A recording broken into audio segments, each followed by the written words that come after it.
तो hello friends, स्वागत है आपका इस नए सीरीज़ के वीडियो में पार्ट 3 में।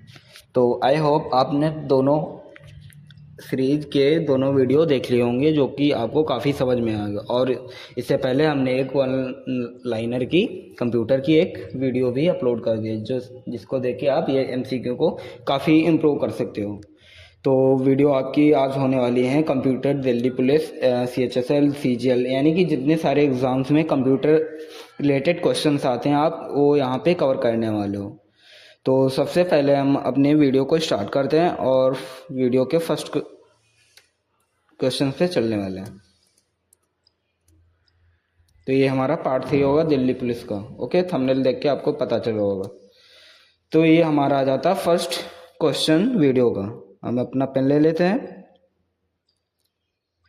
ओके, यहाँ तो आज की वीडियो आपको हिंदी प्लस इंग्लिश दोनों स्टूडेंट्स के भाइयों के लिए मिलने वाले हैं क्वेश्चंस, जिससे आपको किसी ना हिंदी वालों को दिक्कत होगी ना ही इंग्लिश वालों को। तो प्रथम पीढ़ी के कंप्यूटर में किसका उपयोग किया गया था, यानी कि विच technology was used in first generation computer. तो फर्स्ट जनरेशन जो कंप्यूटर का था उसमें एक डेवलप हुआ था, उसमें कौन सी पीढ़ी का कंप्यूटर यूज हुआ था। तो उसमें क्या यूज हुआ था, क्या ट्रांजिस्टर यूज हुआ था, इंटीग्रेटेड सर्किट यूज हुआ था, माइक्रो प्रोसेसर या फिर वैक्यूम ट्यूब। तो राइट ऑप्शन हमारा वैक्यूम ट्यूब आ जाता है। इसके बारे में देख लेते हैं क्या होता है कि फर्स्ट जनरेशन कंप्यूटर जो 1940-56, ये कहीं कहीं लिखा हुआ होता है 41 से 56, used vacuum tube as the primary electronic component, प्राथमिक इलेक्ट्रॉनिक कंपोनेंट फॉर सर्किट्स के लिए लेटर टेक्नोलॉजीज। नेक्स्ट पे चलते हैं कि कंप्यूटर की द्वितीय पीढ़ी में की अवधि क्या है, यानी कि दूसरी जो कंप्यूटर की पीढ़ी थी उसमें उसका समय क्या है। तो उसका समय हमारा 1956, यानी कि राइट ऑप्शन बी 1956 से 1963 है। फिर थर्ड आ जाता है हमारा तृतीय पीढ़ी के कंप्यूटर में किस तकनीक का उपयोग किया गया था। तो हम कैसे याद करेंगे, हमारी एक ट्रिक होती है VT ई माँ, ये हमारा ए आ जाता है। यहाँ पे जो आई है इसको हम कट कर देंगे, ठीक है। तो हमारा क्या होता है VY vacuum tube, T transistors, third में इंटीग्रेटेड सर्किट, फोर्थ में माइक्रो प्रोसेसर एंड फिफ्थ में आर्टिफिशियल AI यानी आर्टिफिशियल इंटेलिजेंस। तो इसका क्वेश्चन क्या बोला है तृतीय में, तो हम तृतीय में इंटीग्रेटेड सर्किट का यूज किए हैं, राइट ऑप्शन डी। उसके बाद हम यहाँ पे पूरा फुल डिटेल में दिए हैं आपको कि फर्स्ट जनरेशन जो थी उसको 1940 से 56 इसका समय था और इसमें यूज क्या हुआ था वैक्यूम ट्यूब। और इनके एग्जाम्पल जैसे कौन कौन से आ जाते हैं, ENIAC फर्स्ट कंप्यूटर है, यूनी वैक सेकंड में आ जाता है 1956 से 1963। और ट्रांजिस्टर यूज हुआ था, मैंने बोला आपको VTE माँ, देखा ना सही तरीका है ना, VTE माँ। ओके, सेकंड में क्या यूज हुआ था, IBM 1401 और IBM 7094 इसके एग्जाम्पल्स हैं। थर्ड जनरेशन में देखते हैं इसका समय क्या, 1964 1971। और इसमें यूज किया हुआ था इंटीग्रेटेड सर्किट यानी कि IC यूज हुआ था। इसमें कंप्यूटर के एग्जांपल जैसे कौन से आ जाते हैं, IBM 360 and PDP-8। Fourth generation में देखते हैं हमारा समय क्या आ जाता है, 1971 से 1931।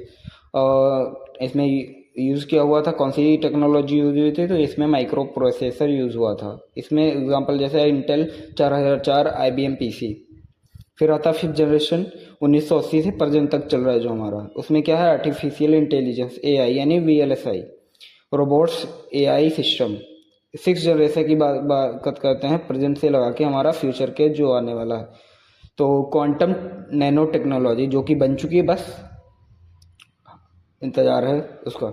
और इसके के जैसे क्वांटम कंप्यूटर बन चुके हैं ऑलरेडी। फोर्थ हमारा क्वेश्चन आ जाता है VLSI तकनीकी किस पीढ़ी से संबंधित है। VLSI technology is associated with which generation, तो किससे रिलेटेड है, फोर्थ जनरेशन से हमारा। यूनिवैक किस पीढ़ी का कंप्यूटर है, तो ये हमारा प्रथम कंप्यूटर पीढ़ी का है। ये हमारा यूनिवैक का एग्जाम्पल आ गया कि इस टाइप का हमारा कंप्यूटर दिखता था जो हमारा यूनिवैक था। फिर आता है आर्टिफिशियल इंटेलिजेंस किस पीढ़ी की मुख्य विशेषता है, तो ये हमारी इस फिफ्थ की विशेषता है, राइट ऑप्शन डी आ जाता है हमारा।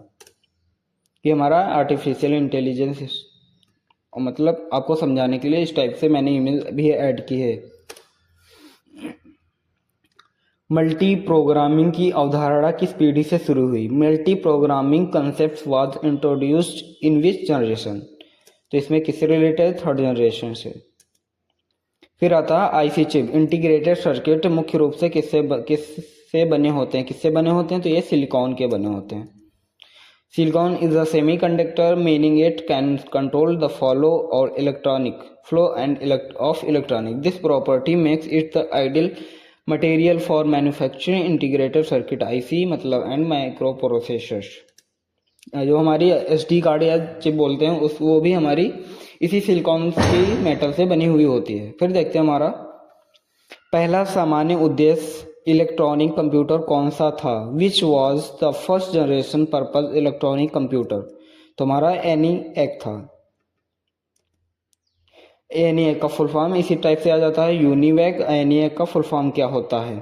तो electronic numerical integrated and concept होता है इसका फुल फॉर्म। ये हमारे इस टाइप से कुछ दिखता है ENIAC पहला कंप्यूटर। फिर आता है हमारा 10 उच्च स्तरीय प्रोग्रामिंग यानी हाई लेवल लैंग्वेजेस जैसे हैं फोर्टेन, कोबोल किस पीढ़ी में रिलेटेड थी? High level programming language like फोर्टेन, COBOL emerged इन विच जनरेशन? किस जनरेशन में यूज थी? तो सेकंड जनरेशन में। तो यहाँ देखते हैं इसका एक्सप्लेनेशन क्या है कि while जबकि machine and assembly language were used in the first generation, the second generation saw the development of the first high-level programming language like Fortran and COBOL, making programming more accessible। तो यहाँ पे जो हमारी बात आती है कि आपको समझ नहीं आ रहा होगा कि ये कोबोल एंड फोर्टेन क्या होता है। जैसे हम लोग इंग्लिश एंड हिंदी बाकी का अदर जिनकी मदर टंग होती है जैसे अरबी हो गई, कन्नड़ी हो गई, कोंकणी हो गई, इसी टाइप से हमारी कंप्यूटर की भी अपनी लैंग्वेज होती हैं जैसे कि फोर्टेन हो गया, कोबोल हो गया, जावा हो गया, पाइथन हो गया, इस टाइप से उनकी भी लैंग्वेजेस होती हैं। फिर आता है माइक्रो प्रोसेसर किस पीढ़ी से की देन है? तो हमारी फोर्थ की देन है। इसकी एक्सप्लेनेशन आप देख लीजिएगा, ये हमारा फोर्थ जनरेशन आ गया। उसके बाद आता है किस पीढ़ी ने पर्सनल पीसी क्रांति शुरू की? तो हमारे किसने शुरू की? तो फोर्थ माइक्रो प्रोसेसर ने शुरू की। फिर आता है चुंबकीय core memory, magnetic core memory मुख्य रूप से किस पीढ़ी में उपयोग की जाती थी? तो किसमें की जाती थी? Second and third. पहली पीढ़ी के कंप्यूटरों में प्रोग्रामिंग किस भाषा में की जाती थी? तो किस भाषा में की जाती थी? मशीन लैंग्वेज में की जाती थी, 0 एंड 1 के फॉर्म में। कंप्यूटर जो हमारा होता है वो 0 एंड 1 ओनली अप्रूवल यानी कि समझता है, बाकी का कोई लैंग्वेज नहीं समझती है। और मैंने लैंग्वेजेस की बात जो की थी वो लैंग्वेज हम लोगों को समझने के लिए होती है, और जो हम लैंग्वेज लिखते हैं वो एक कंपाइलर होता है, यानी कि हम जिसे ट्रांसलेटर बोल सकते हैं। वो कंप्यूटर के लिए एक ट्रांसलेटर का काम करता है, जिसे हम कंपाइलर, असेंबली, इस टाइप की लैंग्वेजेस जो बोलते हैं वो हमारी लैंग्वेजेस जो हम लिखते हैं HTML, CSS, जावास्क्रिप्ट, पाइथन, वो हमें कंप्यूटर को ट्रांसलेटर का काम करता है। ठीक है, हमारी फोर्थ इसका राइट ऑप्शन हो जाएगा। फिर आ जाता है हमारा 15th graphic user interface, GUI का, यानी GUI क्या होता है? जो हमको इस चीज़ पे दिख रहा है इसे हम GUI बोलते हैं। GUI ग्राफिक यूजर इंटरफेस इसका फुल फॉर्म होता है। किस पीढ़ी में हुआ था? तो हमारा फोर्थ में हुआ था। 16 पंच कार्ड क्या होता है? मुख्य रूप से किस पीढ़ी के लिए इनपुट डिवाइस थे? तो हमारा राइट ऑप्शन फर्स्ट के लिए थे। ये हमारा इस प्रकार से पंच कार्ड थे। हम नॉर्मली समझ सकते हैं कि जैसे कि कभी देखा होगा हमने मूवीज़ में, ऐसे तो देखा नहीं होगा, कोर्ट में जब वकील या कोई मूवी होती है उसमें जब किसी बड़े अधिकारी के साथ कोई एक होता है कि इसको सस्पेक्ट करना है, तो उसमें दिखाया जाता है इसी टाइप का पंच कार्ड टाइप का, उसमें बहुत सारी फिंगर कीबोर्ड्स बनी होती हैं, तो वो तुरंत उसका सस्पेंशन लेटर राइट करके देता है। उसे हम उसी टाइप से हम बोल सकते हैं कि वो पंच कार्ड है। फिर आता है ट्रांजिस्टर ने किसकी जगह ली? तो हमारी वैक्यूम ट्यूब फर्स्ट जनरेशन में यूज हुआ था, इसे हम ट्रांजिस्टर बोल सकते हैं। किस पीढ़ी ने पोर्टेबल कंप्यूटर को संभव बनाया? तो किसने बनाया? फोर्थ। द एक्सट्रीम मिनी और ये क्या लिखा है भाई, इतना tough? Miniaturisation achieved through VLSI and the invention of the microprocessor in the fourth generation made it possible to build a powerful computers in a portable form factor laptop. फिर आता है मेन फ्रेम की अवधारणा किस पीढ़ी में शुरू हुई थी? तो फर्स्ट जनरेशन में। फिर आता है समांतर प्रसंस्करण पैरेलल प्रोसेसिंग किस पीढ़ी की एक प्रमुख तकनीकी है? तो राइट ऑप्शन फिफ्थ। इसलिए मैं बोलता हूँ कि अगर कंप्यूटर भाई पढ़ना है तो थोड़ी बहुत इंग्लिश आती है तो इंग्लिश में ही कंप्यूटर पढ़ो, क्योंकि हिंदी में तो समझना मुमकिन तो है, मुमकिन दुनिया में क्या चीज़ नहीं है, बट डिफ़िकल्ट बहुत ज़्यादा हो जाता है हिंदी के वर्डों में। जैसे कि हम बोलते हैं कंप्यूटर को संगणक, अब क्या संगणक क्या होता है भाई बोल, अब किसी को बोलोगे कंप्यूटर भाई तुरंत समझ जाएगा, लेकिन जब किसी को बोलोगे संगणक ये क्या होता है, तो इसीलिए मैं बोलता हूँ अक्सर किसी को कंप्यूटर की तैयारी करनी है तो भाई इंग्लिश में ही करो, मेरी राय मानो तो। नहीं, जिसमें आपको कंफर्टेबल है वो कर सकते हो। किसी पीढ़ी ने ऑपरेटिंग सिस्टम की नींव रखी? किस पीढ़ी ने ऑपरेटिंग सिस्टम की नींव रखी? तो सेकंड ने। फिर आता है चुंबकीय डिस्क भंडारण, मैग्नेटिक डिस्क स्टोरेज किस पीढ़ी में पेश किया गया? Magnetic disk storage was introduce in which generation? तो हमारा सेकेंड जनरेशन। ये हमारा आ जाता है मैग्नेटिक डिस्क स्टोरेज, जिसे हम बोलते हैं हार्ड डिस्क।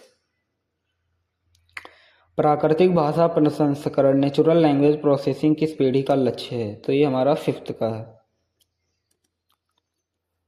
एकीकृत सर्किट यानी इंटीग्रेटेड सर्किट, अब एकदम इंटीग्रेटेड सर्किट को हम सिंपल में बोलेंगे आईसी तो सब समझ जाएंगे, लेकिन एकीकृत सर्किट बोलेंगे तो भाई काफ़ी डिफिकल्ट हो जाता है, हिंदी वालों को समझ में आ सकता है अगर उन्होंने हिंदी अच्छे से पढ़ा तो इंटीग्रेटेड सर्किट ने किसकी जगह ली? तो किसकी जगह ली? उन्होंने ट्रांजिस्टर की जगह ली। ये हमारा आ जाता है, इस टाइप से हम बोल सकते हैं कि ये इंटीग्रेटेड सर्किट्स हैं। फिर आता है किस पीढ़ी के दौरान इंटरनेट का वैश्विक विस्तार हुआ? तो fourth. ULSI ultra large scale integrated, इसका फुल फॉर्म्स हो जाता है जब किसी शब्द किस पीढ़ी से जुड़ा हुआ है, तो ये हमारा फिफ्थ। VLSI USI ये हमारा फिफ्थ से रिलेटेड है। फिर आता है 1727 किस पीढ़ी के कंप्यूटरों ने वैज्ञानिक गणना पर मुख्य रूप से ध्यान केंद्रित किया? तो किस पे किया? फर्स्ट पे। फिर आता है 28 असेंबली भाषा का उपयोग किस पीढ़ी में हुआ था? तो ये हमारा फर्स्ट में हुआ था। लार्ज स्केल इंटीग्रेशन LSI किस पीढ़ी का हिस्सा था? तो हमारा ये थर्ड का हिस्सा था। सुपर कंप्यूटर का विकास मुख्य रूप से किस पीढ़ी में हुआ था? तो किस में हुआ था? ये हमारा थर्ड में हुआ था। ओके, फिर आता है हमारा 31 किस पीढ़ी ने लैपटॉप शब्द को लोकप्रिय बनाया? किस पीढ़ी ने बनाया लैपटॉप को? फोर्थ, जिस पे आपकी वीडियो क्रिएट हो रही है, कंटेंट तैयार हो रहा है। वैक्यूम ट्यूब के मुकाबले ट्रांजिस्टर का मुख्य लाभ क्या था? क्या था? तो छोटा आकार और अधिक विश्वसनीय साइज। तो right option D, smaller size and more reliability. Biochip और क्वांटम चिप की अवधारणा किस पीढ़ी से रिलेटेड जुड़ी हुई है? तो किससे? Six future. इस टाइप से हम बोल सकते हैं माइक्रोवेरी, और ये हमारा सिंगल प्रोसेसिंग, ये हमारा आउटपुट इस टाइप से आता है, इसे हम बोल सकते हैं बायो चिप्स। फिर आता है 34 मोबाइल कंप्यूटिंग स्मार्टफोन टैबलेट किस पीढ़ी से हैं? तो ये हमारा फोर्थ है। किस पीढ़ी ने क्लाउड कंप्यूटिंग की तकनीकी नींव रखी? इसे आई बोलते हैं फोर्थ। पहली पीढ़ी के कंप्यूटर की मुख्य स्मृति यानी प्राइमरी मेमोरी किससे बनी थी? तो किससे बनी थी? मैग्नेटिक ड्रम से बनी थी। फिर आता है सी और सी प्लस प्लस जैसी प्रोग्रामिंग भाषाएं किस पीढ़ी में विकसित की गई थी? तो किस में की गई थी? ये हमारी थर्ड में की गई थी। किस पीढ़ी ने कंप्यूटर को व्यावसायिक उपयोग के लिए सुलभ बनाया? तो हमारी सेकंड जो था वो बनाया सुलभ, जिसमें हम कैलकुलेटर को रख सकते हैं। Object oriented programming OPP paradigm किस पीढ़ी में लोकप्रिय हुआ? तो फोर्थ।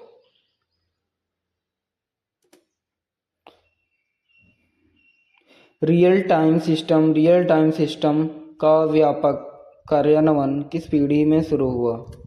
तो थर्ड। 41 पहला व्यावसायिक रूप से सफल माइक्रो प्रोसेसर इंटीग्रेटेड 4004 किस वर्ष पेश किया गया था? इसका ईयर जरूर याद कर लेना। 1971 1971। माइक्रो प्रोसेसर ने किसकी जगह ली? तो किसकी जगह ली? Central processing unit CPUs made from multi ICs CPU. किस पीढ़ी ने वर्क स्टेशन की अवधारणा को जन्म दिया? थर्ड। हम इसे वर्क स्टेशन बोल सकते हैं। ये हमारा मॉनिटर आ जाता है एंड ये हमारा कीबोर्ड है और ये माउस, इसे हम बोल सकते हैं, क्या बोलते हैं। और ये हमारा सीपीयू हो जाता है जो कंप्यूटर मेन चीज़ होता है। ये सारे सेटअप्स को जहाँ पे हम इस पर ना काम करते हैं उसे हम बोल सकते हैं कंप्यूटर और नहीं वर्क स्टेशन। फिर आता है मेमोरी टेक्नोलॉजी सेमीकंडक्टर रैम किस पीढ़ी में आरंभ हुए थे? तो थर्ड। ये हमारा आ जाता है, इसे हम बोल सकते हैं semiconductor RAM. Solid state drive SSD का विकास किस पीढ़ी की तकनीक पर निर्भर करता है? तो ये फोर्थ पर करता है। ये हमारी इस टाइप से एसएसडी आ जाती है। किस पीढ़ी के दौरान मिनी कंप्यूटर लोकप्रिय हुए? तो हमारा ये थर्ड के दौरान हुए। इस टाइप से हमारा जो होते हैं मिनी कंप्यूटर वो दिखते हैं बट अब यूज नहीं होते हैं। हॉल इफेक्ट कीबोर्ड जैसे अधिक टिकाऊ इनपुट डिवाइस किस पीढ़ी में दिखाए हुए हैं? हमारे थर्ड में। अब बात करते हैं हॉल इफेक्ट कीबोर्ड क्या होता है। तो ये हमारे इस टाइप से जो हम देखते हैं कहीं कहीं पे ये बैंड बाजाओं में या फिर और कहीं से वैसे बोलते हैं क्या, शायद कैसियो बोलते हैं हमारे यहाँ लैंग्वेज में। तो इसे हम बोलते हैं हॉल इफेक्ट कीबोर्ड। फिर आता है हमारा नेटवर्किंग और डिस्ट्रीब्यूटेड सिस्टम पर शोध किस पीढ़ी में तेज हुआ? तो हमारा राइट ऑप्शन थर्ड होगा। सिंगल चिप माइक्रो कंट्रोलर किस पीढ़ी की उन्नति है? तो ये हमारा फोर्थ हो जाएगा। देख सकते हो हमारा चावल के बराबर है, ये हमारी उंगली के ऊपर रखा हुआ है। उंगली के जस्ट जो हमारा फिंगरप्रिंट वाला होता है बायोमेट्रिक उस पर रखा हुआ और कितना छोटा है, यानी हम चावल के बराबर इसको तुलना कर सकते हैं। इसे हम बोलते हैं सिंगल चिप माइक्रो कंट्रोलर। फिर आता है हमारा last question, open source software आंदोलन ने किस पीढ़ी में महत्वपूर्ण गति प्रगति की? तो हमारी फोर्थ में की। अब बात करते हैं, ये हमारा आ जाते हैं, ये जो हमारे सारे सॉफ्टवेयर्स देखते हैं ये हमारे ओपन सोर्स होते हैं। जो हमारा बिना पेड और बिना डायरेक्टली यूज डाउनलोड हो जाते हैं उन्हें ओपन सोर्स सॉफ्टवेयर बोलते हैं। तो आज की वीडियो हमारी यहीं तक हुई। वीडियो कैसी लगी प्लीज़ फीडबैक जरूर देना एंड कमेंट पे। जो हमें आपको डाउट आता है या फिर PDF नहीं मिलती है और या फिर और कोई रिलेटेड या फिर कोई चीज़ पूछना है या फिर चीज़ रिलेटेड, और हाँ एक बात याद रखना, जो हमारा चैनल है UV टेक उस पर आपको क्विज जो होते हैं GS रिलेटेड एंड कंप्यूटर यानी मोर कंप्यूटर रिलेटेड आपको लगभग 1000+ MCQ मिल जाएंगे। आप स्क्रॉल करोगे तो आपको MCQ मिलेंगे, हार्ड प्लस यूजी और PYQ रिलेटेड। और आज की वीडियो तो फीडबैक देना ही कि कैसे लगी वीडियो। ओके, थैंक यू, चलते हैं फिर, जय हिंद।